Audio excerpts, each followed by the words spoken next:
الشيطان الرجيم. بسم الله الرحمن الرحيم. تنزيل الكتاب من الله العزيز الحكيم. إنا أنزلنا إليك الكتاب بالحق فاعبد الله مخلصا له الدين ألا لله الدين الخالص والذين اتخذوا من دونه أولياء ما نعبدهم إلا ليقربونا إلى الله زلفى إن الله يحكم بينهم فيما هم فيه يختلفون إن الله لا يهدي من هو كاذب كفار لو أراد الله أن يتخذ ولدا لاصطفى مما يخلق ما يشاء سبحانه هو الواحد القهار خلق السماوات والأرض بالحق يكبر الليل على النهار ويكبر النهار على الليل وسخر الشمس والقمر كل يجري لأجل مسمى ألا هو العزيز الغفار.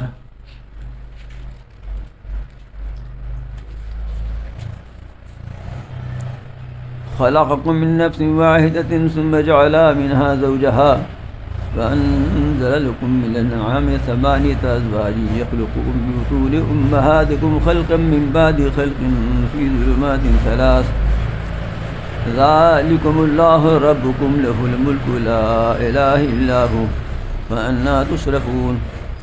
إن تكفروا فإن الله غني عنكم ولا يرضى لعباده الكفر فإن تشكروا يرضه لكم ولا تزر وازرة وزر أخرى ثم إلى ربكم مرجعكم فينبئكم بما كنتم تعملون إنه عليم بذات الصدور. وإذا مس الإنسان ضر دعا ربه منيبا إليه ثم إذا خوله نعمة منه نسي ما كان يدعو إليه من قبل وجعل لله أندادا ليضل عن سبيله قل تمتع بكفرك قليلا إنك من أصحاب النار. أمن هو قانت آناء الليل ساجدا وقائما يحذر الآخرة ويرجو رحمة ربه قل هل يستوي الذين يعلمون والذين لا يعلمون إنما يتذكر أولو الألباب. قل يا عبادي الذين آمنوا اتقوا ربكم للذين أحسنوا في هذه الدنيا حسنة وأرض الله واسعة إنما يوفى الصابرون أجرهم بغير حساب.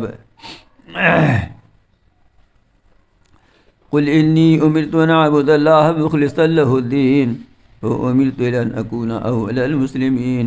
قل إني أخاف إن عصيت ربي عذاب يوم عظيم.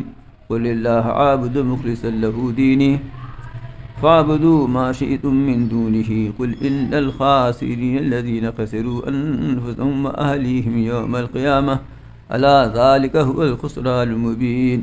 لهم من فوقهم ظلل من النار ومن تحتهم ظلل ذلك يخوف الله به عباده يا عبادي فاتقون. والذين اجتنبوا الطاغوت أن يعبدوها وأنابوا إلى الله لهم البشرى فبشر عبادي الذين يستمعون القول فيتبعون أحسنه أولئك الذين هداهم الله وأولئك هم أولو الألباب.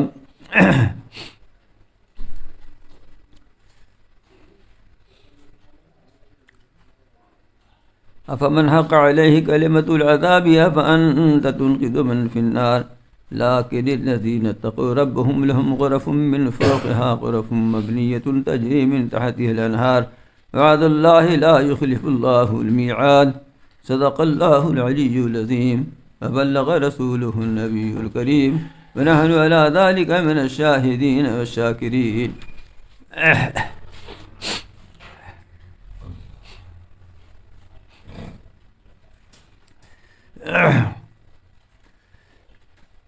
اللہ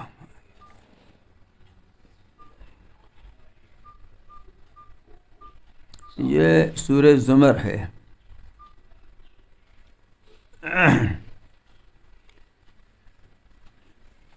آگے آیت میں یہ لفظ آیا ہوا ہے اسی مناسبت سے اس کا نام زمر ہے جس کے معنی گروہ گروہ کے ہیں. وہاں اہل جہنم اور اہل جنت کا تذکرہ ہے کہ گروہ گروہ بھیجے جائیں گے دونوں. اور یہ صورت بھی مکی صورت ہے، اور مکی صورتوں ہی کے دستور کے مطابق اس میں بھی بنیادی مضامین توحید اور آخرت اور رسالت کے ہیں۔ لیکن یہاں ایک بات نوٹ کرنی چاہیے، دیکھیے قرآن مجید میں 6000 سے زیادہ آیتیں ہیں، ہے نا؟ ان میں سے صرف 500 آیتوں میں احکام اور قوانین بیان کیے گئے ہیں۔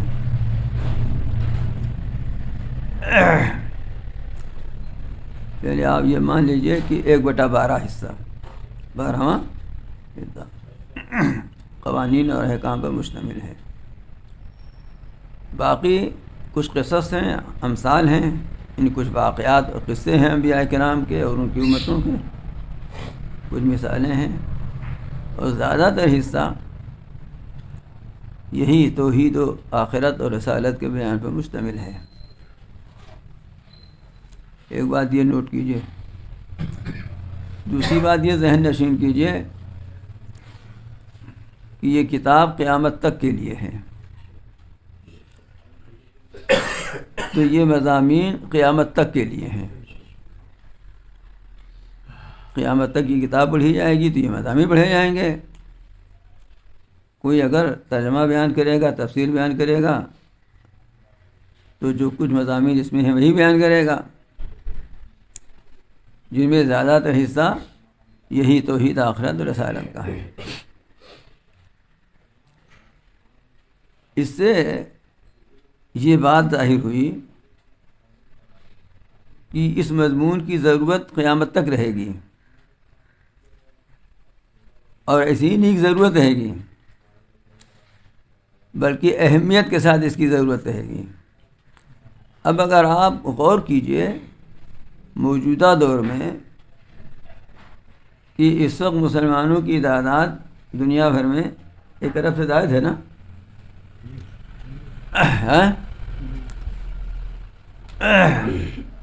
اور اس کے باوجود غیروں کی تعداد مسلمانوں سے زیادہ ہے،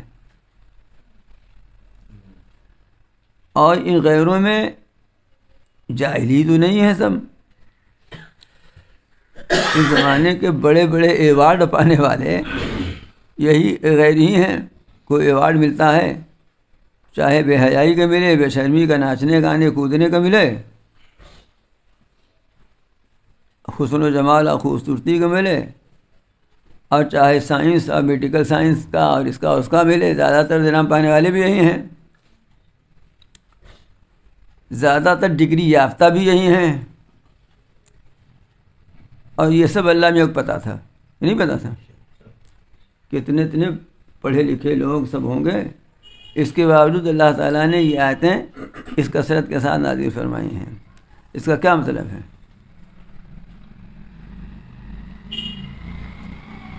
یہ سب باتیں میں اس لیے بھی عرض کر رہا ہوں کہ آپ کے ذہن میں یہ نہ بیٹھنے پائے کہ پچھلے کئی مہینے سے یہی توحید رسالت آخرت کی بات سن رہا ہوں، بلکہ یہ سوچنا چاہیے کہ باوجود کہ ہم ایمان والے ہیں، اس پر ایمان رکھتے ہیں، اس کی تصدیق کرتے ہیں، اتنا دنوں سے سننے کے باوجود بھی کیا توحید کی حقیقت دل نشیں ہو گئی؟ کیا رسالت تو جس درجے کا یقین ہونا چاہیے تھا وہ حاصل ہو گیا؟ کیا آخرت کا وہ استعداد جس سے زندگی میں صالح انقلاب پیدا ہو جائے وہ خود ہمارے اندر آ گیا؟ اور یہ جو دوسرے لوگ ہیں ان میں بہت سارے ایسے ہیں جو پڑھتے بھی ہیں اس کو، اور بہت سارے سب ایسی نہیں، سب سنتے بھی ہیں، اور جو نہیں کرتے، جن کی اکثریت ایسی ہے، نہ سنتے ہیں نہ پڑھتے ہیں، آپ دیکھتے نہیں کہ ان کی زندگی توحید اور آخرت یہ تو بنیادی ہے، چونکہ رسالت کے بغیر یہ ہمیں پتہ نہیں، اس لیے رسالت بھی ضروری ہے۔ کتنی دور ہے ان کی زندگی، ان کی سوچ، ان کی فکر، اور ان کی سوچ ان کی فکر چونکہ اس سے دور ہے، اسی واسطے دنیا میں یہ آپ دیکھ رہے ہیں جو کچھ فساد ہو رہا ہے، اور فساد بھی اصلاح کے نام پر ہو رہا ہے، یعنی زہر تریاق کے نام پر پلایا جا رہا ہے، زہر تریاق کے نام پر پلایا جا رہا ہے۔ اللہ میاں جو فرماتے ہیں تنزیل الکتاب من اللہ العزیز الحکیم، یہ کتاب نازل کی گئی ہے اللہ کی طرف سے، اور اللہ میاں بھی ایسے ہیں جو العزیز غالب ہیں سب پر، اور ایسے غالب ہیں کہ اگر ان کی کتاب کو کوئی نہ مانے تو وہ آنن فانن تہس نہس کر سکتے ہیں،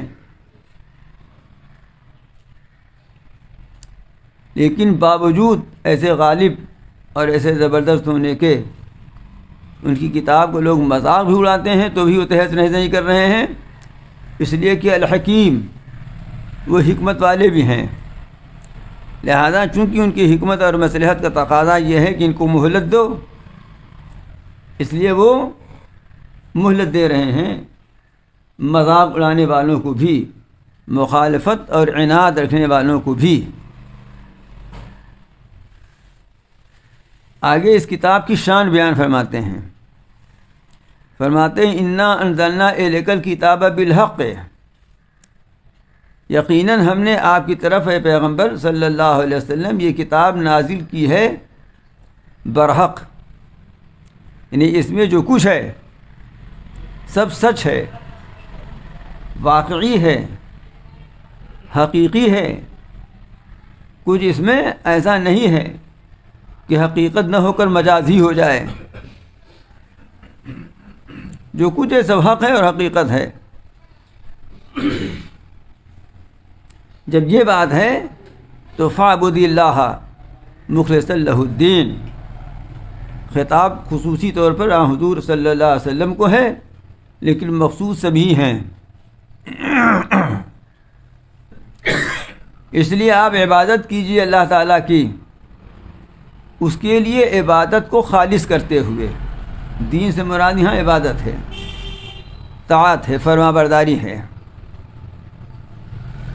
اللہ کی عبادت کیجیے اس کے لیے عبادت کو خالص کرتے ہوئے۔ دیکھیے دو حکم ہیں یہاں، ایک یہ کہ اللہ ہی کی عبادت کرو، دوسرا حکم یہ کہ خالص اسی کی عبادت کرو،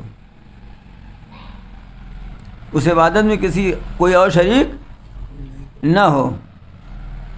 ایک روایت ابن بردوہ وغیرہ کی ہے، صاحب رحمانی نقل کیا ہے کہ ایک صاحب حضور صلی اللہ علیہ وسلم کی خدمت میں آئے اور انہوں نے عرض کیا کہ میں کچھ خرچ فرچ کرتا ہوں، اور اس سے مقصود یہ ہوتا ہے کہ ذرا میری شہرت ہو، نام ہو، اپنا ذکر یعنی شہرت اور نام، تو کیا یہ قبول ہوگا؟ ہم نے فرمایا لا، نہیں قبول ہوگا۔ انہوں نے کہا اچھا میں خود اس لیے بھی کرتا ہوں کہ اللہ کے لیے بھی ہو اور ساتھ ہی ساتھ میری کوئی شہرت بھی ہو، میرا چرچا بھی ہو۔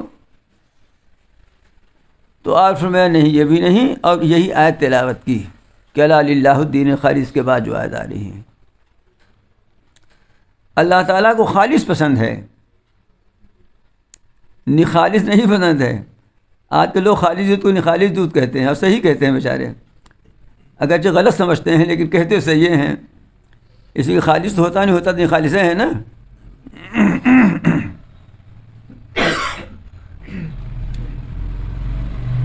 تو اللہ تعالیٰ کی عبادت خالص اسی کے لیے ہو،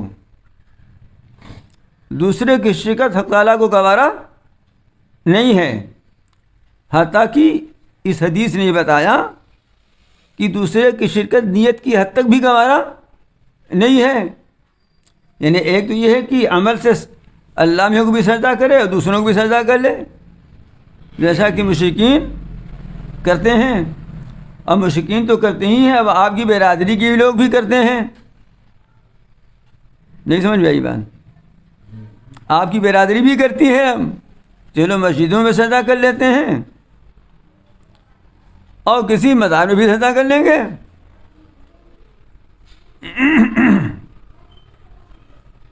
اور اس کے باوجود مشرک نہیں ہیں، اس لیے کہ مومن گھر میں پیدا ہوئے ہیں، تو کریں غیر گھر کی پوجا تو کافر، کواکب میں مانے کرشمہ تو کافر، مگر مومنوں پر کشادہ ہیں راہیں، کریں شوق سے جس کی پوجا یہ چاہیں۔ ہم تو ہیں مسلمان، مہر لگی ہے، ختنہ کرائے ہیں، وہ جو ہے جڑے گا تو ہے نہیں، اس لیے چاہے جو کچھ کریں سب چلے گا. ختنہ کرا لو باقی سب چلے گا، پھر کوئی بات نہیں ہے. اور حدیث نے وضاحت کر دی کہ جی نہیں، آپ ایک کام کر رہے ہیں، اور کام کیا؟ مسجد بنا رہے ہیں آپ، اور نیت آپ کی یہ ہے کہ اللہ کے لیے بنا رہے ہیں، لیکن ساتھ ہی میں یہ بھی نیت ہے کہ شہر میں دراصل نام ہوگا کہ ہاں فلاں کوئی تھا یہاں سیٹ، کوئی تھا پیسہ والا جو مسجد بنوا کے، یہ بھی ہوگا. تو فرمایا جا رہا ہے کہ یہ بھی قبول نہیں ہے، یہ بھی قبول نہیں ہے.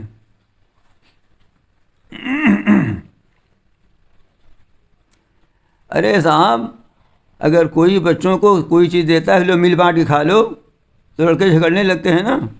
ابھی آپ یہاں سے جب اٹھیے گا، گھر جانے لگیے گا، تو ایک بڑی سی چاکلیٹ لے لیجیے گا 25 روپے کی، اور اپنے بچوں سب کو مل بانٹ کے کھا لو، تو تم چکڑی مچے گی کہ نہیں؟ شرکت ان بچوں کو گوارا نہیں ہے، تو اللہ میں شرکت کیسے گوارا ہو جائے جبکہ وہ مالک الکل مختار کل ہے؟ تو فاعبد اللہ مخلصا لہ الدین، دو حکم ہے، ایک کی عبادت اللہ ہی کے لیے ہو، اور دوسری کی عبادت خالص اسی کے لیے ہو، اس میں کسی اور کی شرکت نہیں ہونی چاہیے. حدیث شریف میں ہے کہ یسیرا من الریا شرکن، او کما قال صلی اللہ علیہ وسلم، ذرا سے بھی دکھلاوا شرک ہے. میں آپ سے عرض کروں کہ حدیث شریف میں ہے، مشکات میں حدیث موجود ہے کہ ریاکاروں کی دعوت مت قبول کرو. یہ مضمون ہے حدیث کا، الفاظ کا ترجمہ صحیح نہیں، صحیح سے الفاظ اس وقت ذہن میں نہیں آ رہے ہیں. ریاکار کی دعوت قبول، اس کا مطلب سمجھے آپ؟ پیسہ اس کی حلال کمائی کا ہے، محنت مزدوری کا پیسہ ہے، بالکل حرام کا شعبہ نہیں ہے جو کھانا اس نے پکوایا ہے، جو انتظام کیا ہے، لیکن اس میں ریاکاری شامل ہو گئی ہے کہ لوگ دعوت کھا کے میری تعریف کریں گے. تو منع کیا جا رہا ہے کہ اس کی بھی دعوت قبول نہ کرو. کیا آپ بتا سکتے ہیں کہ جتنی دعوتیں کھا رہے ہیں، میں تو بہت کم کھاتا ہوں، آپ لوگ زیادہ کھاتے ہیں، ہے نا؟ دھیرے سے اس لیے بولا کہ آپ لوگ خفا نہ ہو جائیں. ان میں کتنے ایسے ہیں جو ریاکاری سے خالی ہیں؟ تو آپ اگر یہ نہیں کر سکتے کہ ان میں اخلاص پیدا کر دیں، تو یہ تو کر سکتے ہیں نا ہم لوگ کہ اپنے یہاں اگر کریں تو ریاکاری سے اپنے کو محفوظ رکھیں، بچا کے رکھیں. اور یہ کچھ مشکل کام نہیں ہے، ریاکاری سے محفوظ رکھنا اپنے کو کچھ مشکل کام، نیت پر معاملہ ہے، معاملہ نیت پر ہے. اور وہ قرائن سے ظاہر ہو جاتا ہے کہ نیت کیسی ہے. یہ بھی ہے کہ بعض دفعہ قرائن اتنے واضح ہوتے ہیں کہ کوئی قسم کھا کے بھی کہے کہ میری نیت نہیں تو کیسے مان لے گا آدمی؟ اور معاملہ تو اللہ تعالیٰ کے ساتھ ہے اصل میں.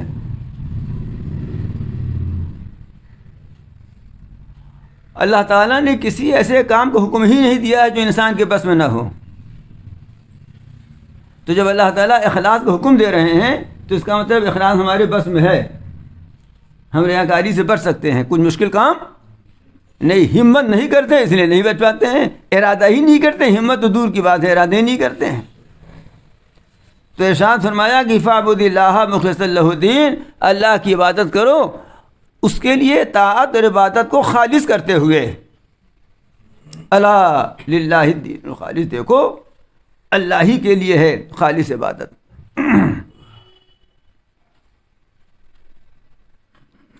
اور یہ جو لوگ اللہ کے ساتھ دوسروں کی عبادت کرتے ہیں،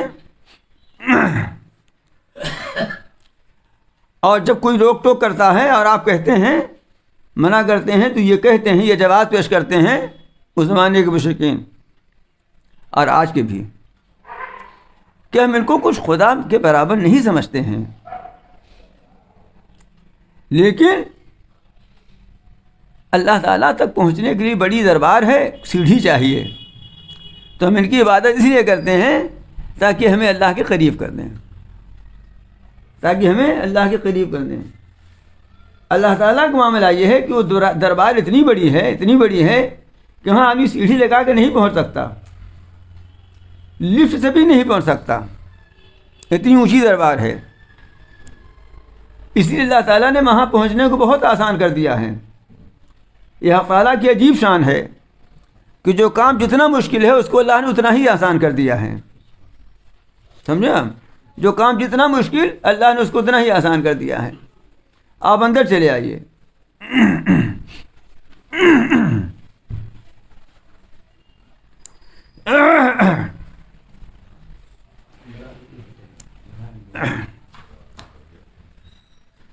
جو کام جتنا مشکل ہے اللہ نے اس کو اتنا ہی آسان کر دیا ہے. ہوا کا انتظام کرنا بہت مشکل ہے تو اللہ تعالیٰ نے اس کی دستیابی کو بہت آسان کر دیا ہے نا. پانی زندگی کے لیے اتنا ضروری ہے کہ آدمی اس کے رہ ہی نہیں سکتا. اس کے فراہمی کو اللہ تعالیٰ نے آسان کی. یا تو آپ بوتل میں بھر کے بیچنے لگے ہیں، یہ آپ کا کام ہے. آنکھ اتنی قیمتی چیز ہے، اتنی قیمتی چیز ہے کہ اگر سوتے میں یہ کھلی رہ جاتی تو خدا جانے ہم 1 گھنٹے میں ملتے ہوتے کہ 1 دن میں پھوٹ جاتی ہے، کیا ہوتا. اور اللہ میاں اگر کہہ دیتے کہ بھائی دیکھو کھلی رکھتے ہیں اور یہ الگ سے ڈبیا ڈھکن دے رہے ہیں، اپنا رومال سے تم جب سونے لگنا بند کر لینا، تو ہمیں تو نیند اچانک بھی آ جاتی ہے نا. معلوم ہوتا آنکھ کھلی رہ جاتی اور بھیڑ آ کر کے کاٹ لیتی آنکھ ختم ہو جاتی. تو اللہ تعالیٰ نے اس کی حفاظت اتنی آسان کر دی کہ خود ہی اوپر ڈھکن لگا دیا. نیند آتی ہی اسی وقت جب ڈھکن بند ہو جائے. کیوں ڈاکٹر صاحب؟ آپ لوگ ڈاکٹر ہیں، ڈھکن بنا سکتے ہیں ایسا؟ بہت کرنے کے چشمہ لگا دیں گے، ہے نا. ایسا ڈھکن بنایا کوئی کر سکتا ہے انتظام؟ نہیں کر سکتا نا. کان کا پردہ جس سے آدمی سنتا ہے اتنا نازک ہے کہ اگر زور سے کوئی چیخ دے اس کے پاس تو پھٹ جائے، وہ قوت سماعت متاثر ہو جائے. اس کو اتنا ایچ پیچ کر کے اللہ میاں نے ایچ پیچ کے اندر کر دیا ہے کہ ایسا محفوظ ہو گیا ہے کہ سر پہ لاؤڈ اسپیکر بھی چلاتا رہتا ہے تو بھی محفوظ ہی رہتا ہے وہ. چنانچہ اگر کبھی اس کے اندر کوئی مچھر گھس جاتا ہے، دیکھیں کیسی آفت آ جاتی ہے. اور ڈاکٹروں کی بن جاتی ہے، کان والے ڈاکٹروں کی، ہے نا مان کہ چلو ایک اچھا کیس آ گیا ہے، وصول ہو اس سے. میں یہ کیوں بتا رہا ہوں، یہ مثالیں کیوں دے رہا ہوں؟ اس لیے دے رہا ہوں یہ مثالیں کہ آپ سمجھ لیں کہ جو کام جتنا مشکل ہے سمجھتے ہیں اللہ نے اس کو اتنا ہی آسان کر دیا ہے. تو اخلاص پیدا کرنا اور ریاکاری سے بچنا بظاہر مشکل لگتا ہے لیکن بہت ہی آسان ہے. وہ کیا آپ نیت کر لیجئے کہ ہم اللہ کے لیے کر رہے ہیں، تو اس سے بالکل ہماری نیت نہیں. تھوڑا سا گردن جھکاؤ، دل میں ہے تصویر جانا، جب ذرا گردن جھکائی دیکھ لی، ذرا گردن جھکاؤ اور نیت کر لو. غیر اللہ کو چھٹک تو چلے جائیں. نیت کر لیا، اب تسبیح لیے پڑھ رہے ہیں ہم، ہے نا. کوئی کہتے تمہیں ریاکار، لیکن تم ریاکار نہیں ہو. اس لیے نہیں ہو کہ تم نے تو نیت کی ہی نہیں، تم نے تو نیت صرف اللہ کے لیے کی ہے. کچھ بات سمجھ شریف میں آ رہی ہے؟ تو یہ اخلاص کتنی قیمتی چیز ہے، اتنی قیمتی چیز ہے کہ بغیر اس کے کچھ قبول ہی نہیں ہے. لیکن اس کا حاصل کرنا بھی کتنا آسان ہے، اس کا حاصل کرنا بھی کتنا آسان ہے. لیکن یہ آسانی ایسی تقریر سننے سے نہیں آ جاتی، بلکہ آسانی والوں کے پاس بیٹھنا پڑتا ہے. آج کل لوگ موبائل دیکھ کے چاہتے ہیں کہ سب سیکھ لیں. موبائل دیکھ کے چنا کا حلوہ بنا نہیں سکتے، اخلاص کا پیدا کریں گے.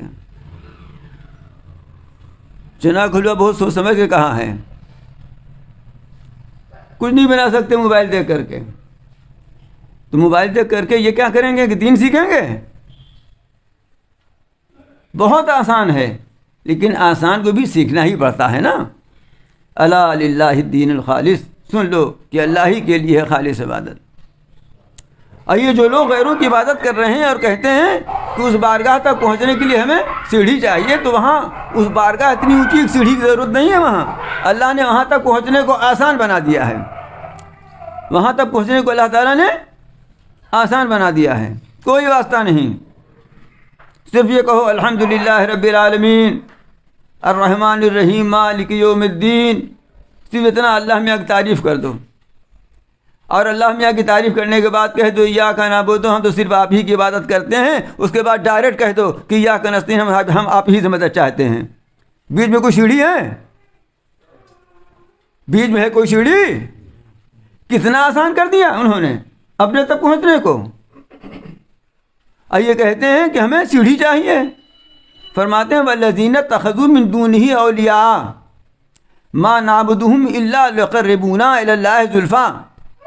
جن لوگوں نے اللہ کو اللہ کے سوا دوست بنا رکھے ہیں، وہ یہ کہتے ہیں اپنے اس فعل کے جواز میں کہ ہم تو ان کی عبادت صرف اس لیے کرتے ہیں تاکہ ہمیں اللہ میاں کے نزدیک پہنچا دیں، اللہ میاں کے قریب کر دیں. اور اللہ میاں یہ کہہ رہے ہیں کہ تم ڈائریکٹ ہمارے قریب ہو جاؤ، جیسا کہ میں نے ابھی سورہ فاتحہ سے پیش کیا آپ کی خدمت میں. تو اگر رسول اللہ صلی اللہ علیہ وسلم کے سمجھانے کے باوجود بھی ان کی سمجھ میں یہ بات نہیں آ رہی ہے تو یہ سن لیں کہ ان اللہ یحکم بینہم فیما ہم فی یختلفون. یقیناً اللہ ان کے درمیان فیصلہ کر دے گا اس چیز کا جس پہ یہ اختلاف کر رہے ہیں. فیصلہ علمی تو آج بھی کر دیا اللہ تعالیٰ نے، لیکن اب یہاں جس فیصلے کا تذکرہ ہے یہ فیصلہ عملی ہوگا آخرت کے دن، کہ جو نہیں مان رہے ہیں، شرک سے بات نہیں ہے، ان کو جہنم میں بھیج دیا جائے گا، اور اہل ایمان کو جنت. یہی یہ فیصلہ عملی ہے. ان اللہ لا یہدی من ہوا کاذب کفار. یقیناً اللہ نہیں راہ دکھاتا اس ایسے شخص کو کہ جو جھوٹا ہو اور بہت ناشکرا ہو. یہ کہتے ہیں کہ اللہ تعالیٰ نے بھی اولاد بنا رکھی ہے.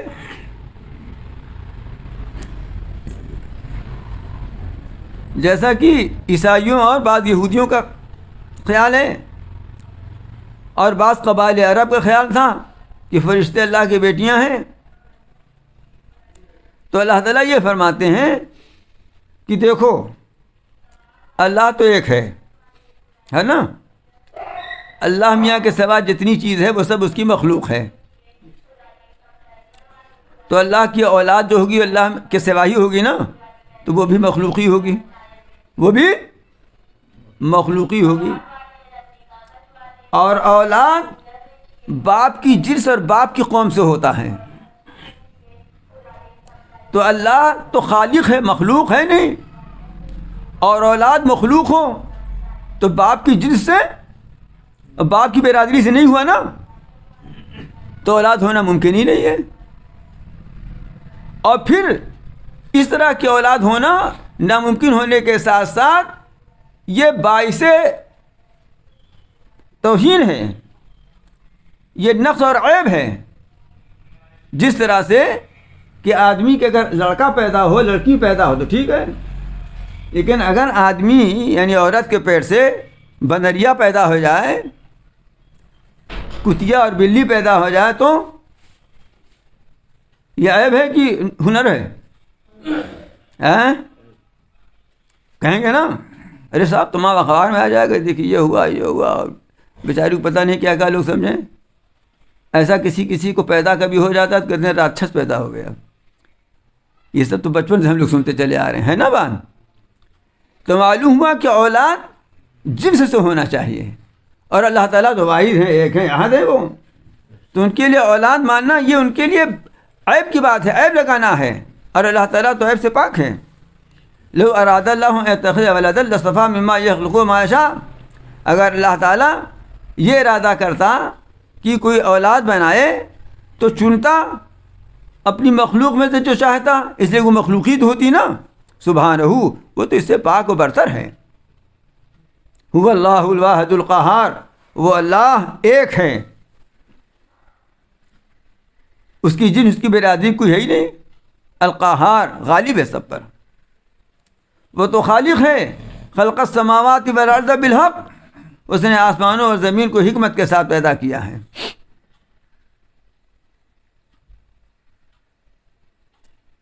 یوں ہی الٹپ نہیں پیدا کر دیا. جیسے بہت سے لوگ الٹپ سامان، اب چلے جا رہے تھے، آپ دیکھا بھیڑ لگی ہے، کچھ سامان بک رہا ہے سستا لے لیا آپ نے. آج کل یہ بہت ہو رہا ہے. ایک تو وہ ہیں جو الگ ٹپ سامان بیچتے ہیں، اور ایک ہم جیسے بیوقوف لوگ اس کو خرید لیتے ہیں. کیا کریں گے؟ ارے لے چل رہے ہیں، گھر میں پڑا رہے گا. ہاں، تو اللہ نے آسمان زمین ایسی نہیں بنا دے رہے ہیں پڑا رہے گا، ایسے نہیں بنا دیا ہے، بلکہ فرماتے بالحق، حکمت کے ساتھ بنایا ہے. اس میں حکمتیں ہیں اس کی پیدائش میں. اور یکبر اللیل علی النہار و یکبر النہار علی اللیل، وہ لپیٹتا ہے رات کو دن پر اور لپیٹتا ہے دن کو رات پر. جب رات کو دن پر لپیٹتا ہے تو اجالا غائب، اور جب دن کو رات پر لپیٹتا ہے تو اندھیرا غائب. وسخر الشمس والقمر، اور اس نے سورج اور چاند کو کام میں لگا رکھا ہے. کل یجری لاجل مسمى، ہر ایک چل رہے ہیں اور چلتے رہیں گے ایک مقررہ وقت تک، جب تک اللہ نے ان کو حکم دیا ہے وہ چلتے رہیں گے.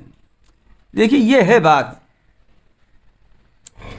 سورج اور چاند تو ہم سے بڑی مخلوق ہے نا،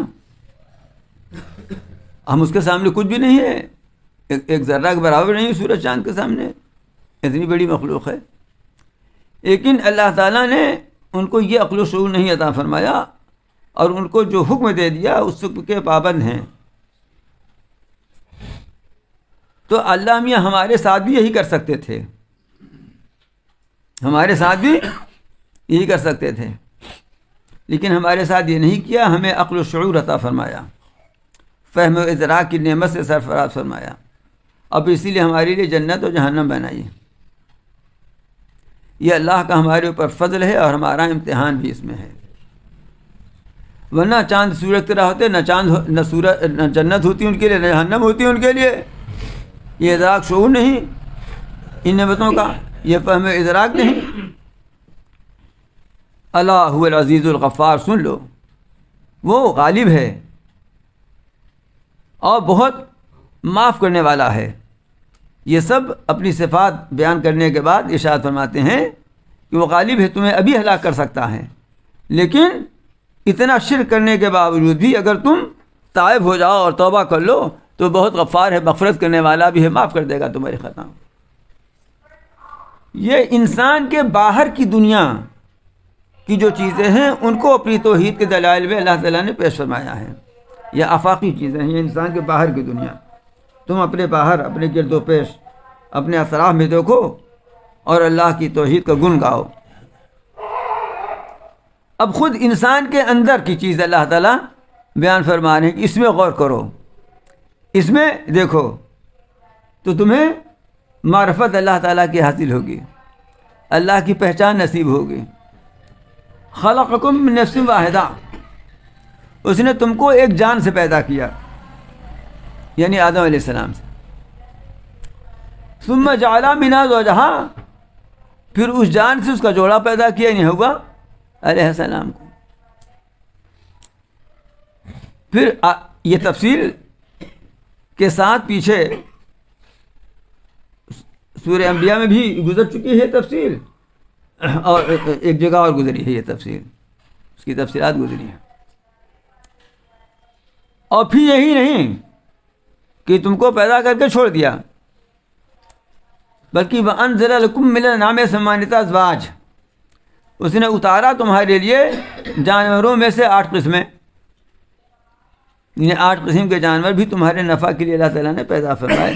ان 8 قسم کے جانوروں کا تذکرہ سورہ انعام میں بہت تفصیل کے ساتھ آیا ہے. یعنی اونٹ، گائے، بیل، بھینس، یہ 2 قسمیں ہو گئیں.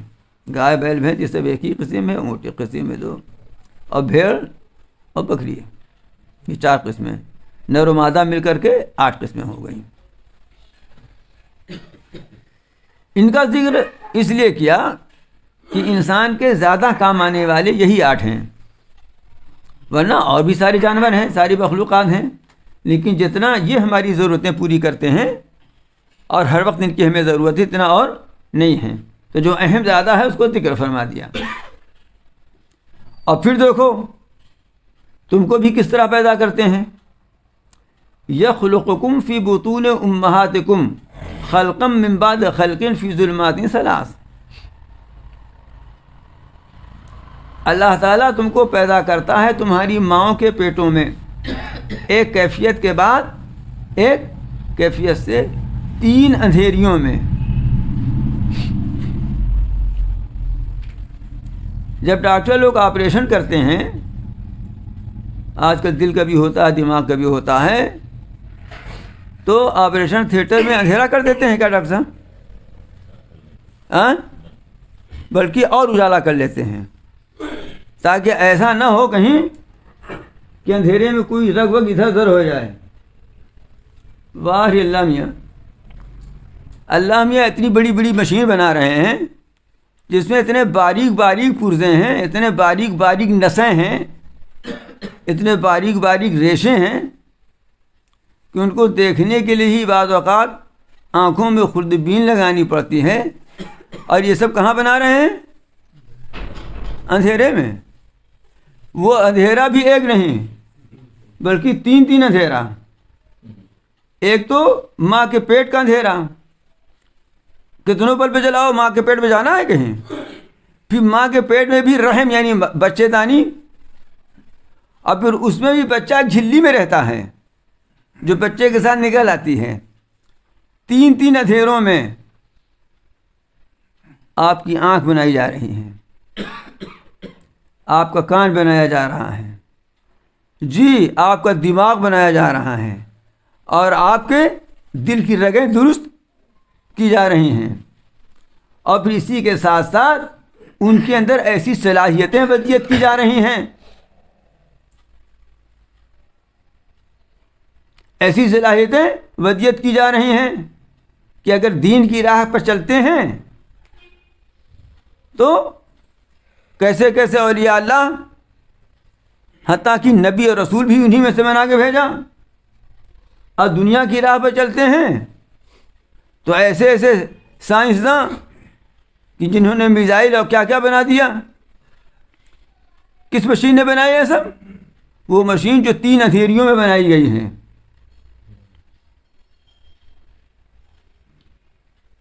یخلقکم فی بطون امہاتکم خلقا من بعد خلق فی ظلمات 3. وہ پیدا کرتا ہے تم کو تمہاری ماں کے پیٹوں میں ایک کیفیت کے بعد ایک کیفیت سے 3 تاریکیوں میں، 3 اندھیریوں میں. کیا اب بھی اللہ تعالیٰ کی قدرت نہیں سمجھ میں آ رہی ہے کوئی اور ایسا؟ آپ نے تو بہت ترقی کر لی ہے، کیا آج کی اس دنیا میں، اتنی ترقی یافتہ دنیا بھی کوئی ایسا ہے کہ کہتے بھائی سب بلب بجھا دو اور ایک کمرہ کے بعد دوسرا، دوسرے کے بعد تیسرا، اسی میں آپریشن کرتا ہوں میں؟ ارے آپریشن کیا اوپر پھوڑے میں نہیں مرہم لگا سکتے؟ یہ پھوڑا ہوگا کہیں اب لگا دیں گے کہیں، اور آنکھ میں دوا ڈالنا ہو تو بھائی آنکھ کے ناک میں ڈال دیں گے. تو جس کی یہ شان ہے کہ 3 تاریکیوں میں ایسی عجیب و غریب مخلوق پیدا کرتا ہے، تمہاری جیسی مخلوق پیدا کرتا ہے، ذالکم اللہ ربکم، یہ ہے اللہ جو تمہارا پروردگار ہے. جس کی یہ شان ہے، جس کی قدرت کا، جس کے علم کا یہ عالم ہے، وہ ہے اللہ تمہارا پروردگار، نہ کہ یہ دیوی دیوتا اور یہ جن کے سامنے تم ماتھے ٹیکتے ہو. لہ الملک، بادشاہی اس کی ہے.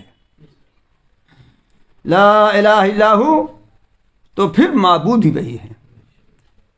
جب خالق ایسا ہے، بادشاہت اسی کی ہے، تو عبادت کا حق بھی صرف اسی کو حاصل ہے، عبادت کا استحقاق بھی صرف اسی کو حاصل ہے، وہی صرف مستحق عبادت ہے. فَأَنَّىٰ تُصْرَفُونَ، اتنا سب سننے جاننے کے باوجود بھی کہاں تم الٹے چلے جا رہے ہو، کہاں تم پھرے چلے جا رہے ہو؟ بات سمجھ شریف میں آئی؟ نہیں سمجھ میں آتی. اگر سمجھ میں آتی تمہاری زندگی میں کچھ تو تبدیلی آتی نا. یہ تو سنایا جا رہا ان کو جنہوں نے لا الہ الا محمد رسول اللہ کی شہادت نہیں دی تھی. لیکن آج میں یہ عرض کرتا ہوں کہ آج ہم لوگ جو شہادت دینے والے ہیں اس کلمے کے، کیا ان کی بھی دل میں یہ بات اتر رہی ہے؟ اگر اترتی تو ہمارا یہ حال نہ ہوتا، ہماری زندگی کا رخ کوئی دوسرا ہوتا.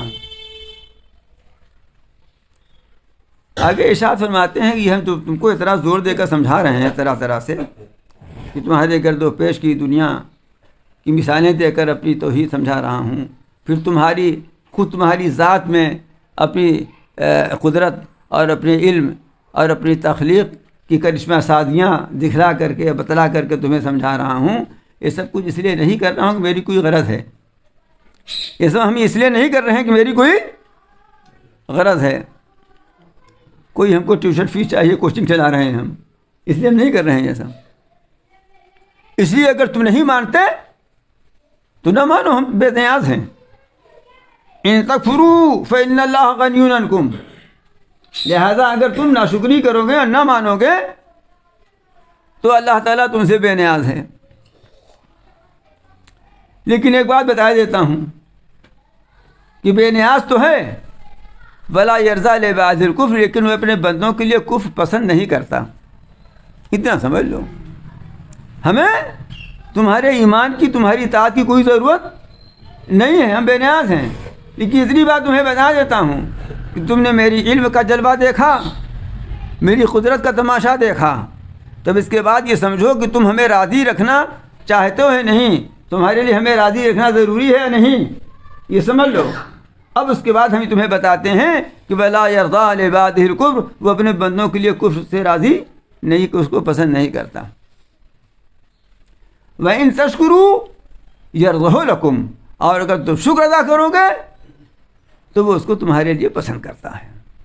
اور میں اپنی پسند ناپسندوں کو بتا دیتا ہوں. کفر ناپسند ہے، اور شکر کا پہلا درجہ یہ ہے کہ مومن ہو جاؤ، ایمان لے آؤ، یہ پہلا مرحلہ ہے. شکر جو ہے وہ اس کو پسند ہے. میں نے اپنی پسند ناپسندوں کو بتا دی، اتنی سمجھ لو.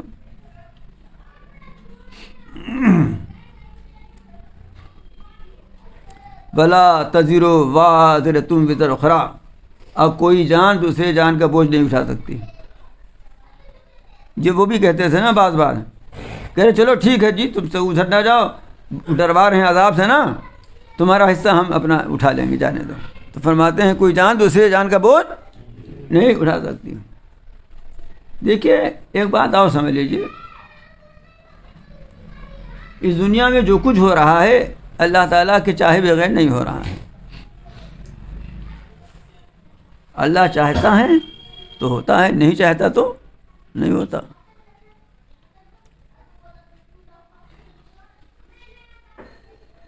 لیکن ایک چاہنا ہے ارادہ کرنے کے معنی میں، اور ایک چاہنا ہے پسند کرنے کے معنی میں. اردو میں چاہنا لفظ ایسا ہے جو دونوں میں چلتا ہے. جیسے ہم نے چاہا تبھی پیٹا لڑکے کو، نہ چاہتے تو نہ پیٹتے، یہ ارادہ کرنے کے معنی میں ہے نا. ہم اس لڑکے کو چاہتے ہیں اس لیے رسگلہ کھلا رہے ہیں، یہ محبت کرنے کے معنی میں ہے. ارے آج کل رسگلہ نہ صحیح، گاجر کا حلوہ صحیح، اقبال بھائی دونوں چلے گا. تو ہے نا، چاہنا دونوں جگہ ہے گیا نا.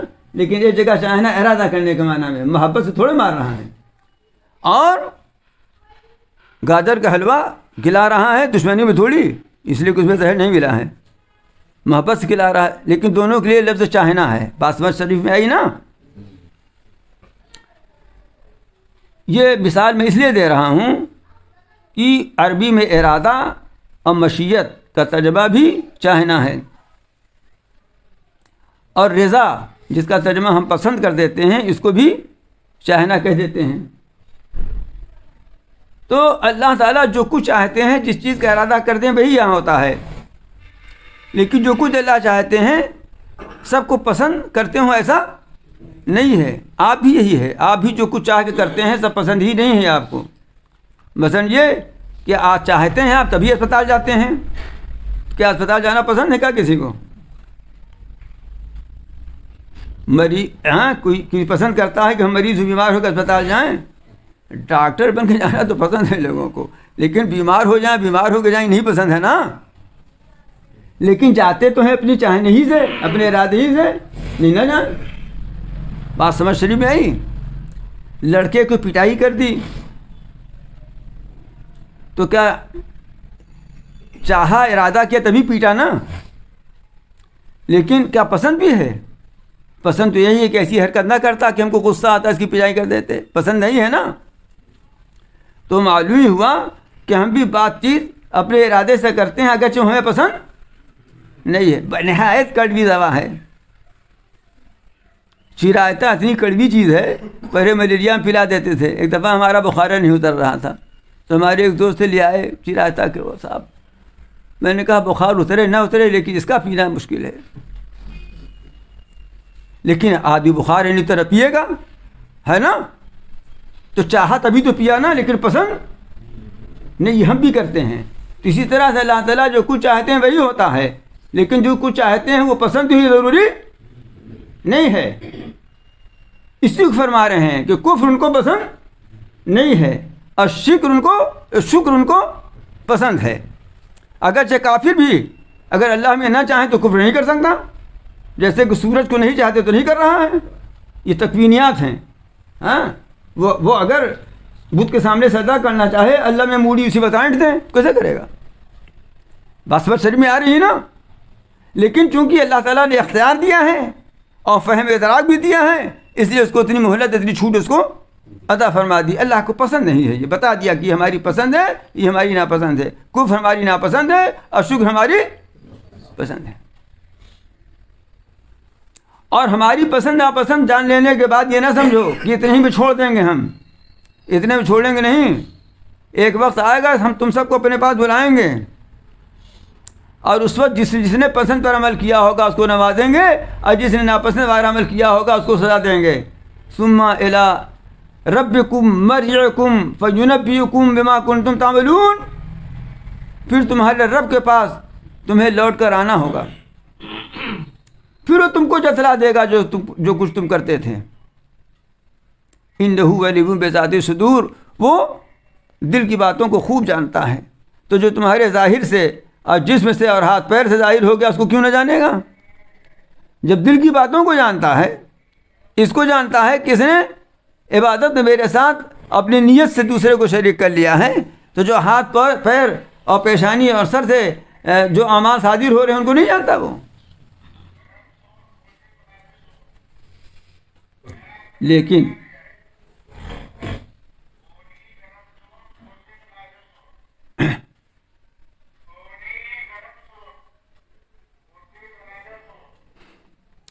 اس کے باوجود انسان کافر کا حال یہ ہے کہ جب نہایت پریشانی میں مبتلا ہوتا ہے اور ہر طرف سے اس کو جواب مل جاتا ہے اور کام بنتا نہیں نظر آتا، بگڑتا ہی چلا جاتا ہے، تو پھر سب کو چھوڑ کر وہ صرف اللہ کی طرف متوجہ ہو جاتا ہے. کون؟ انسان مومن کا ذکر نہیں ہے، انسان کافر کا ذکر ہے. وَإِذَا مَسَّ الْإِنسَانَ ضُرٌّ دَعَا رَبَّهُ مُنِيبًا إِلَيْهِ. اور جب انسان کو، اور یہاں پر انسان سے انسان کافر مراد ہے، جب انسان کو یعنی کافر شخص کو کوئی مصیبت چھو لیتی ہے، یعنی ایسی کہ اب کوئی سہارا نظر نہیں آ رہا ہے، تو دعا ربہ منیبًا الیہ، تو اپنے پروردگار کو پکارتا ہے، اسی کی طرف ہر یکسو ہو کر، متوجہ ہو کر. اللہ بھی ایک معاملہ یہ ہے کہ جب کوئی بندہ چاہے کافر مشرکین ہو اسے پکارتا ہے تو اللہ تعالیٰ اس کی دعا قبول فرما لیتے ہیں. تو جب اس نے پکارا اللہ کو یکسو ہو کر تو اللہ تعالیٰ اس کی مصیبت دور کر دیتے ہیں. ثم اذا قبلہ نعمۃ منہ، مصیبت دور کر کے نعمت سے سرفراز فرما دیتے ہیں. تو ارشاد ہوتا ہے پھر جب اللہ تعالیٰ اس کو عطا کر دیتا ہے نعمت اپنی طرف سے، تو نسیٰ ما کان یدعو الیہ من قبل، تو پہلے جس سے دعا کرتا تھا اس کو بھول جاتا ہے. پہلے دعا کرتا تھا جو اب اس کو بھول جاتا ہے. وجعل للہ اندادا، اور اللہ تعالیٰ کے لیے شریک قرار دے لیتا ہے. لیضل عن سبیلہ، تاکہ خود تو گمراہی ہوا ہے دوسروں کو بھی اللہ کے راستے سے گمراہ کر دے.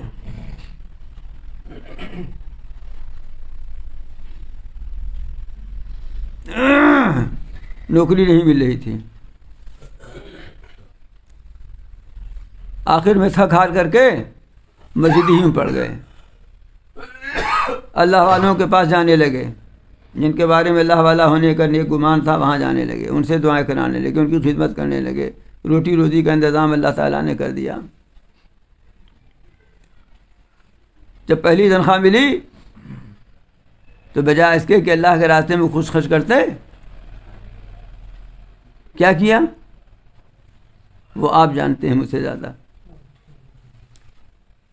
تو بھول گیا نا، وہ تو اس کو بھول گیا. چاہیے تو یہ تھا کہ پہلے اللہ تعالیٰ کو شکر ادا کرتے اور عمل سے ادا کرتے. اس لیے کہ محسن کے احسان کا شکر یہ ہے کہ عمل کر کے دکھائے. افادتکم النعماء منی ثلاثۃ یدی بلسانی والضمیر المحجبہ، سب کچھ انہی کا ہو جائے، یعنی ان کے خلاف نہ چلے. تو ارشاد فرماتے ہیں کہ انسان کافر کا یہ حال ہے کہ جب بعض اوقات بالکل اپنے آپ کو بے سہارا محسوس کرتا ہے تو اللہ تعالیٰ سے دعا کرتا ہے، لیکن اللہ تعالیٰ جب اس کی مصیبت دور کر کے اور اس کو نعمت سے نواز دیتے ہیں تو پھر شرک کرنے لگتا ہے. وہ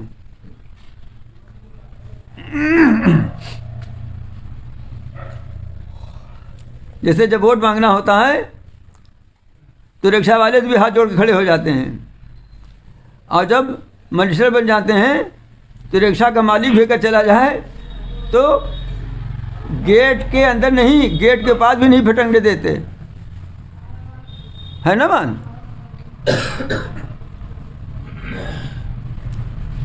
تو اللہ تعالیٰ کے ساتھ یہ سلوک کر رہے ہیں.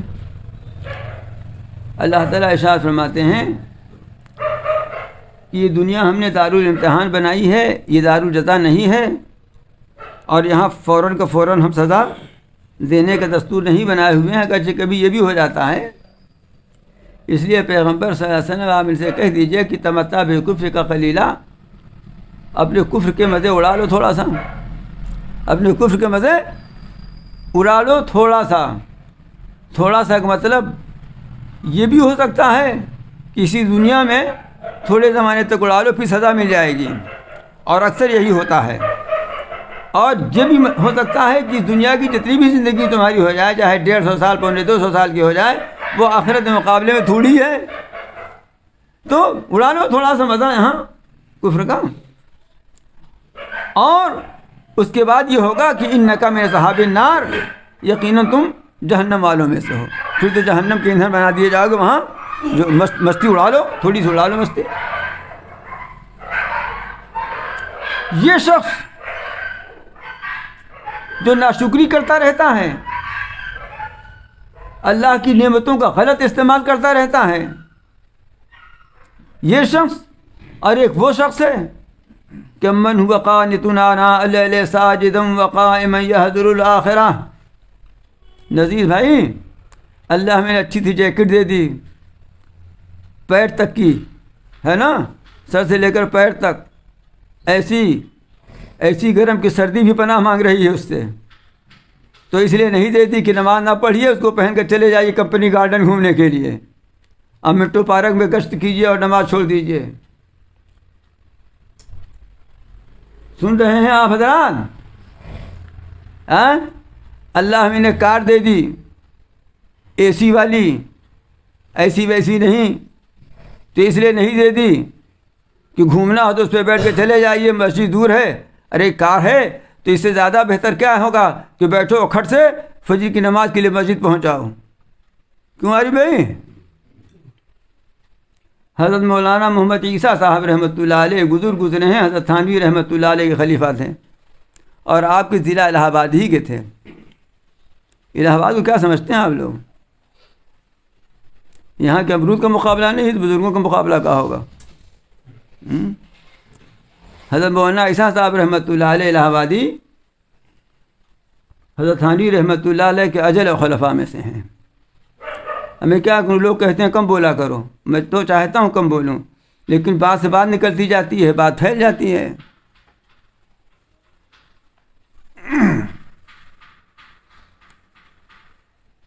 یہ الہ آباد یونیورسٹی میں بی اے کے طالب علم تھے. حضرت تھانوی علیہ رحمۃ تشریف لائے، ان کا آواز سنا تو حضرت کے گرویدہ ہو گئے. اتفاق سے اسی سال فوٹو لازمی کر دیا گیا امتحان کے لیے، تو نہیں امتحان دیا. ایک وقت وہ تھا، آج وقت یہ ہے کہ حرم شریف میں جاتے ہیں تو فوٹو کھینچتے ہیں. کیوں ڈاکٹر صاحب؟ اور پھر بہرحال وہ زمانہ ایسا تھا کہ اللہ نے کامیابی عطا فرمائی، اور یہاں الہ آباد گورنمنٹ کالج سے ریٹائرڈ ہوئے، وہ ملازمت اور کہیں کہیں کی. پھر انہوں نے علم دین سیکھا، باقاعدہ علم دین سیکھا. ایک بہشتی ثمر کتاب ہے نا، انہی کی لکھی ہوئی ہے.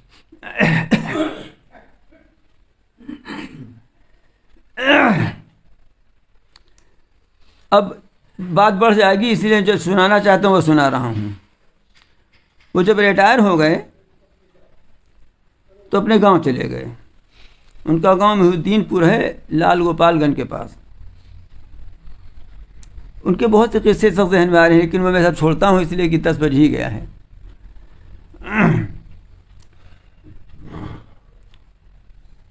اپنے گاؤں چلے گئے. ان کے خاص مریدوں میں 3-4 لوگوں کو میں جانتا ہوں یہاں کے. ایک تو حافظ یاسین صاحب تھے، جن کا نام حاشیہ میں کہیں کہیں ثمر بہشتی ثمر بھی لکھا ہوا ملتا ہے. یہ رہنے والے مریاڈی کے تھے، اسلامیہ کالج میں پرائمری کے شعبے میں ٹیچر تھے. ان کے خاص لوگوں میں تھے. اپنی زندگی کے آخر تک جب تک صحت تھی عبداللہ مسجد میں جمعہ کو بیان کیا کرتے تھے. وہ میں نے ان کو دیکھا ہے. اور انہی کے لوگوں میں ایک ماسٹر ابراہیم صاحب تھے، جو اینگو بنگلہ میں شاید بنگالی میں شاید ٹیچر تھے وہ بھی. اور انہی کے لوگوں میں قاری حبیب صاحب بھی تھے. تو قاری حبیب صاحب سے میں نے یہ بات سنی ہے کہ وہ پینشن لینے کے لیے آیا کرتے تھے اور ٹھہرتے تھے. ایک پروفیسر نامی صاحب تھے ان کے بنگلے میں. میں بتا دوں ان کا بنگلہ کہاں ہے. یہ جہاں بیلی روڈ پر مسجد تک نہیں بن گئی ہے، یہ ان کے بنگلے ہی میں بنی ہے. اسی میں ایک اسکول بھی چلتا ہے. تو وہاں سے یہ مسجد کتنی دور ہے؟ قاری حبیب صاحب والی مینا شاہ کی مسجد کٹرے میں ہے. وہ کون سا ٹاکیز کہلاتا ہے نا، اس کے پاس. ہاں، لکشمی چوراہے پر. کتنی دور ہے وہ نا. ریٹائرڈ آدمی. وہاں سے وہ اکا کر کے جماعت سے نماز پڑھنے کے لیے یہاں آتے تھے. اور قاری صاحب اسے بتاتے تھے کہ پینشن میں اس سے پیسہ ملتا تھا، کچھ چمکتا رہتا تھا. سکہ نیا نیا سکہ ملتا تھا. تو اس وقت لوگ سکے کے کمربند میں رکھتے تھے اور تھیلی میں رکھتے تھے، ہے نا. اس زمانے میں بھی نے ایک صاحب کو دیکھا کہ اسی سنت پر عمل کرتے ہیں. وہ کپڑا تھیلی کمروں میں باندھے رہتے تھے، پیسہ رکھتے ہیں. تو قاری صاحب بتا رہے تھے مجھ سے، میں خود بتایا انہوں نے، اپنی آنکھ کی دیکھی، اپنی مسجد کی بات بتائی انہوں نے کہ حضرت اس میں سے نکالتے تھے، کچھ چمکتا رہتا تھا وہ، اور اکا والے کو کرایہ دیتے تھے اور کہتے تھے اس سے بہتر اس کا کیا مصرف ہے. محض یہ بات سنانے کے لیے میں نے پورا قصہ آپ کو سنایا. جو میں نے یہ بات کہی تھی کہ اللہ میں نے اتنی بڑی جیکٹ دے دی اور ایسی کار دے دی، تو اس کا شکر تو یہ تھا نا. اسی کو سنانے کے لیے کہ یہ باتیں میں کچھ اپنے ذہن سے کر کے نہیں کہتا ہوں. بزرگوں کی ان چیزوں کو سنا اور دیکھا ہے، تو اس لیے اللہ تعالیٰ یہ مثالیں دل میں ڈالتے ہیں آج کل کے حالات کے لحاظ سے. کچھ بات سمجھ شریف میں آ رہی ہے دورغا جی؟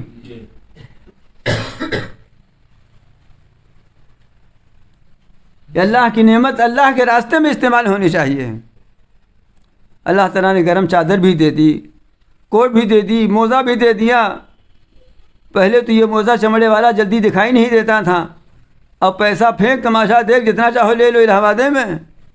اور اس کے باوجود مسجد نہیں جا رہے ہیں. اب گرم پانی بھی آسانی سے مل جاتا ہے، اس کے باوجود نمازیں قضا ہو رہی ہیں، چھوٹ رہی ہیں.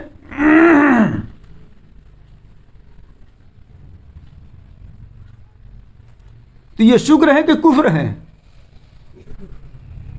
کفر وہ نہیں کہہ رہا ہوں میں کہ جس پر کافر ہونے کا فتویٰ لگ جائے. مانا ناشکری تو ہی ہے نا. یہ اللہ میاں یہاں کافروں کے لیے کہہ رہے ہیں. تو آگے ارشاد فرماتے ہیں کہ ایک تو کافر ہے کہ جب تک مصیبت میں تھا تو مجھے یاد کرتا تھا، مصیبت دور کر دی تو بتوں کو پوجنے لگا، اور ایک وہ ہے کہ من ہوا قانتون آناء اللیل ساجدا وقائما یحذر الآخرۃ ویرجو رحمۃ ربہ.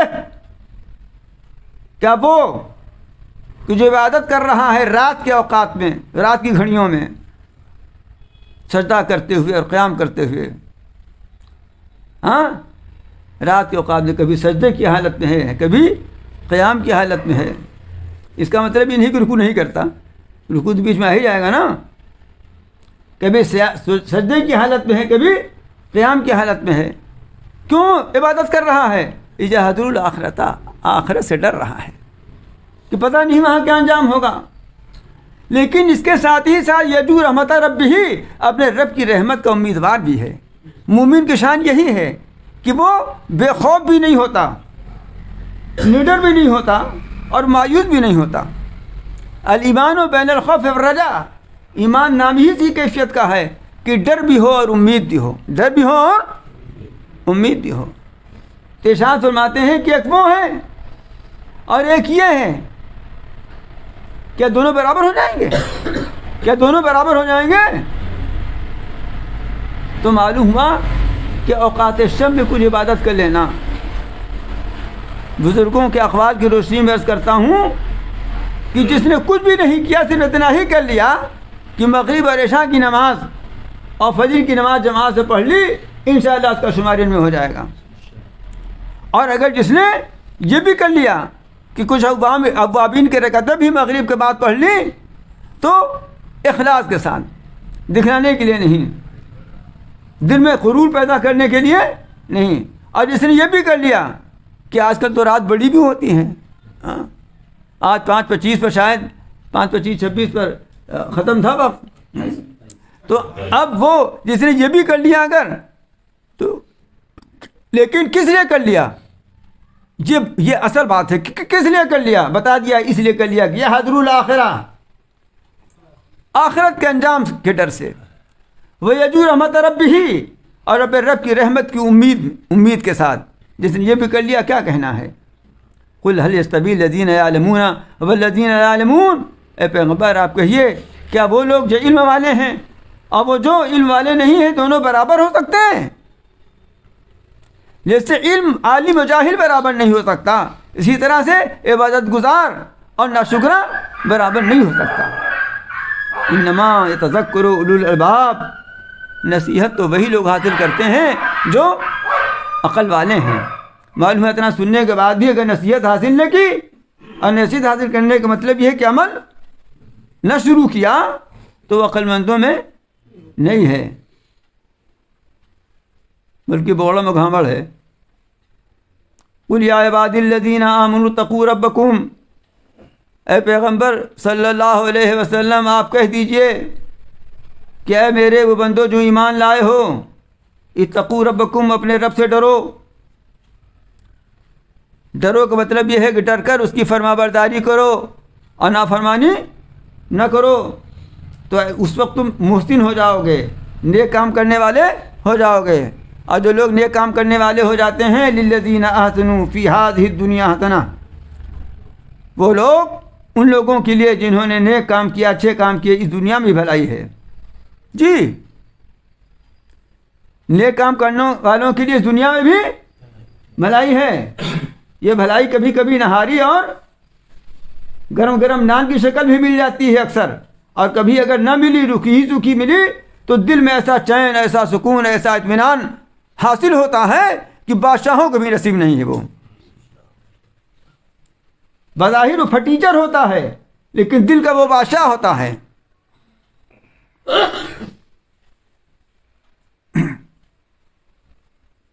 اس کا درد دل باعث سکون دل ہوتا ہے. تمنا درد دل کی ہے تو کر خدمت فقیروں کی، نہیں ملتا یہ گوہر بادشاہوں کے خزینے میں. لوگ آج کل موبائل میں ڈھونڈتے ہیں، فلاں مولانا کی تقریر سن لیا، موبائل پاس، مطمئن ہے، اطمینان ہے.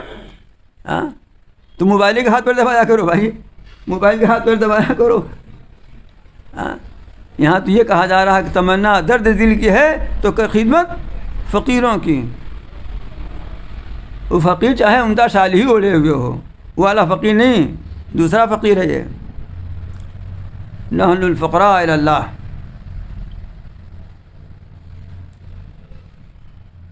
تو دنیا میں بھی ان کو اللہ تعالیٰ بھلائی عطا فرماتے ہیں، کبھی تو ظاہر میں بھی، اور بیشتر یہی الحمدللہ۔ اور اگر ظاہر میں نہیں بھی ہوتا تو دل ان کا پرسرور اور راحت اور آرام سے پر ہوتا ہے۔ حضرت مفتی محمد حسن صاحب امرتسری رحمۃ اللہ علیہ،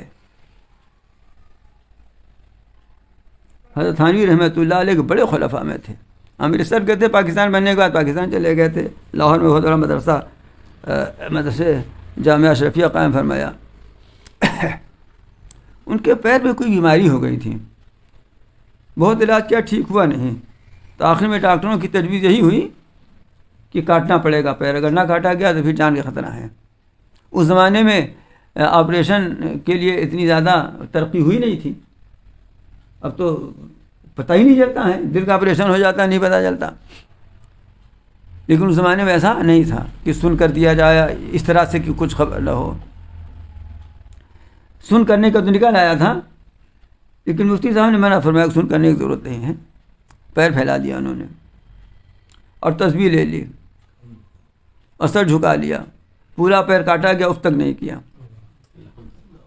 متوجہ اللہ ہو گئے۔ قلب کو کیسا سکون تھا، قلب پر سکون کی شبنم کی بارش ہو رہی تھی، تو تکلیف کا احساس کیسے ہوتا؟ قل یا عبادی الذین آمنوا اتقوا ربکم للذین آحسنوا فی ہذہ الدنیا حسنہ، آپ کہہ دیجئے میرے بندوں سے، ان بندوں سے جو ایمان لائے ہیں کہ اپنے رب سے ڈرو، جن لوگوں نے اچھا کام کیا اس دنیا میں ان کے لیے بھلائی ہے۔ وارض اللہ واسعہ، اور اللہ کی زمین کشادہ ہے، اگر جہاں رہتے ہو وہاں احکام الہی پر عمل نہیں کر سکتے تو اس کو چھوڑو، دوسری جگہ جاؤ وہاں عمل کرو۔ انما یوفی الصابرون اجرهم بغیر حساب، اور ظاہر بات ہے جگہ چھوڑنے میں پریشانیاں ہیں، مشقتیں ہیں، صبر سے کام لینا پڑے گا، تو صبر والوں کو ان کا اجر بغیر حساب کے ملے گا، صبر والوں کو ان کا اجر بغیر، یہ آتا ہے کہ یہ آیت بعض صحابہ کے لیے خاص طور سے نازل ہوئی تھی جنہوں نے حبشہ کی طرف ہجرت کی، اور بعض صحابہ کے نام اور آئے ہوئے ہیں، اب میں اس وقت تفصیل میں نہیں جانا چاہتا۔ صبر کا اجر اللہ تعالیٰ بغیر حساب دیں گے۔ بغیر حساب کا مطلب یہ لکھا ہوا ہے کہ ہر عمل ناپا جائے گا، اور ناپ کر کے اس کا عمل، اس کا ثواب اللہ تعالیٰ عطا فرمائیں گے۔ نماز ہے، حج ہے، زکوٰۃ ہے، یہ ناپ کر ملا۔ اب وہ ظاہر بات ہے کہ ایک عمل کا ثواب 10 نفروں سے کم نہ ملے گا، یہ الگ بات ہے، 700 سے کتنا زیادہ ہو جائے، لیکن صبر کا ثواب ناپ کر نہیں دیا جائے گا۔ یہ اتنی بڑی عبادت ہے صبر کہ اس کا ثواب بغیر حساب ناپ کر نہیں دیا جائے گا، یوں ہی بہا دیا جائے گا، لے جاؤ، یوں ہی بہا دیا جائے گا۔ یہ ہے صبر، سمجھے آپ؟ جاڑا لگ رہا ہے، ہمت نہیں پڑ رہی وضو کرنے کی، بستر سے نکلنے کی، صبر کرو، یہ صبر کی ایک مثال ہے۔ صبر کرو، جھٹ چھوٹ جاؤ، یہ صبر ہے۔ گرمی ہے، روزہ رکھنے کی ہمت نہیں پڑ رہی، تراویح، صبر کرو، نفس کو قابو میں لاؤ اور رکھ لو روزہ۔ بات سمجھ شریف میں آئی؟ ہاں، دعوت بہت اچھی، اچھا آئٹم رہے گا، جانے کی بہت چاہتا ہے، اور نہ جائیں گے، ہو سکتا ہے ناراض بھی ہو جائے دوست ہمارا، لیکن معلوم ہے کہ حرام کا پیسہ ہے، اور معلوم ہے کہ حرام کا پیسہ نہیں، لیکن وہاں بہت خرافات ہے، عجیب، بہت زبان بہت جو ہے چاہتی ہے اچھا کھانے کو۔ بات سمجھ میں آئی؟ صبر کرو، مت جاؤ، ناراض ہو جائے گا وہ، اللہ میاں تو راضی کر لو۔ یہ سب صبر کی مثالیں آپ کی خدمت میں پیش کی جا رہی ہیں۔ صرف تلوار کا زخم کھانا اور گولی کھانا، اسی پہ صبر کرنا صبر نہیں ہے، اس سے زیادہ مشکل صبر یہ سب ہے۔ تو ایسے صبر کرنے والوں کا اجر ناپ کے نہیں ملے گا، بغیر حساب اللہ تعالیٰ عطا فرمائیں گے۔ تلاوت تو اور کی تھی میں نے، لیکن اب دیر ہو رہی ہے، اور بعض دوستوں کو حکم ہے کہ بیان کم کیا کرو، تو اس حکم کی تعمیل بھی کر لیتا ہوں۔ دعا کیجیے اللہ تعالیٰ ہمیں اپنے احکام پر عمل کرنے کے لیے صبر و تحمل اور ضبط نفس کی توفیق عطا فرمائیں، اور اپنی نعمتوں پر شکر ادا کرنے کی توفیق عطا فرمائیں۔ اللہ تعالیٰ ہمیں صابر و شاکر دونوں بنا دیں۔ اللہ تعالیٰ ہمیں اپنی ایک ایک نعمت، آنکھ ہو، کان ہو، ہاتھ ہو، پیر ہو، مال ہو، دولت ہو، جو بھی نعمت عطا فرما رہے ہیں سب نعمت ہی نعمت ہے، ایک ایک سانس نعمت ہے۔ اللہ تعالیٰ ان نعمتوں کے شکر کی ادائیگی کی توفیق ہم عطا فرمائیں اور اس کو قبول فرما لیں۔ ربنا آتنا فی الدنیا حسنۃ وفی الآخرۃ حسنۃ وقنا عذاب النار۔ ربنا اننا آمنا فاغفر لنا ذنوبنا وقنا عذاب النار۔ ربنا لا تزغ قلوبنا بعد إذ هديتنا وهب لنا من لدنك رحمة إنك أنت الوهاب۔ ربنا هب لنا من أزواجنا ذرياتنا قرة أعين واجعلنا للمتقين إماما۔ اللهم ارزقنا بينك التي لا تنام واكنفنا بركنك الذي لا يرام وارحمنا بقوتك علينا ولا نهلك وأنت رجاؤنا يا الله يا الله يا الله۔ اللهم إنا نجعلك في نحورهم ونعوذ بك من شرورهم۔ اللهم لا تسلط علينا من لا يرحمنا۔ اللهم عذب الكفرة وألقي في قلوبهم خالبنا كلمتهم وانزل عليهم رجزك وعذابك۔ اللهم إنا نسألك العفو والعافية في الدنيا والآخرة۔ اللهم إنا نسألك العفو والعافية في ديننا ودنيانا وأهلنا ومالنا۔ اللهم استر عوراتنا وآمن روعاتنا۔ اللهم ارزقنا من فضلك ولا تحرمنا رزقك وبارك لنا فيما رزقتنا واجعل غناءنا في أنفسنا واجعل رغبتنا فيما عندك۔ اللهم زدنا ولا تنقصنا وأكرمنا ولا تهنا وعافنا ولا تحرمنا۔